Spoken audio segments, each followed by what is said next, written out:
Hi, I'm Mr. Omingyo. Okay, I'm going to go through the connection of live, neutral, and earth wire in a home appliance. Okay, what we see here, right, is a socket that we have at home. They are all together 3 holes, and the bottom right hole, right, is connected to the live wire, which is 240 volt, and the left hole is connected to neutral, which is 0 volt, and the top hole is connected to earth, which is at 0 volt. Okay, so out of these 3 wires, right, we see that the live wire is the most dangerous because it's connected to 240 volts, and the live wire is connected through the fuse and the switch to the home appliance, and then it's connected back to the main supply through a neutral wire. Okay, let me emphasize on the location of this fuse and switch. The fuse and switch is connected to the live wire because, as I mentioned, the live wire is very dangerous. So once the switch is open or the fuse has blown, we will be able to isolate the high voltage of the live wire from the appliance. So this will save the user from electric shock if they were to touch the appliance. Okay. Okay. Next, we see that the earth wire is connected to the metal casing of an appliance. So usually when we have an appliance that comes with a metal casing, right, we will have a 3-pin plug which is inclusive of the earth wire. So to summarize, right, those appliances with metal casing, we need the earth wire to provide a safety feature.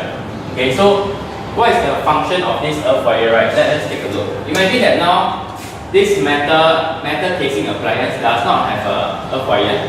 So let me remove this connection. Okay, what happens here inside the appliance, right? Over time, the live wire might frill, and then it might touch the metal casing. So since the metal casing is a good conductor of electricity, live wire is 240 volt, the metal casing will also become 240 volt. So if I have a user here who accidentally touches the metal casing, the hand will be at 240 volt, and then the person is standing on earth, which is 0 volt. So there's a potential difference of 240 volt across his body. So this will cause a current to flow through the body, and the user will suffer an electric shock. Okay, so that is when the earth wire comes in. If we have an earth wire to connect to the metal casing, right, can you see that now there is 2 paths for the current to flow down to earth. One is through the person, and the other one is through the earth wire. Earth wire is just made up of normal conducting wire, so it has very low resistance, like it can be close to 0 ohm. And for our body, right, our dry skin has a resistance of 100 kilo ohm.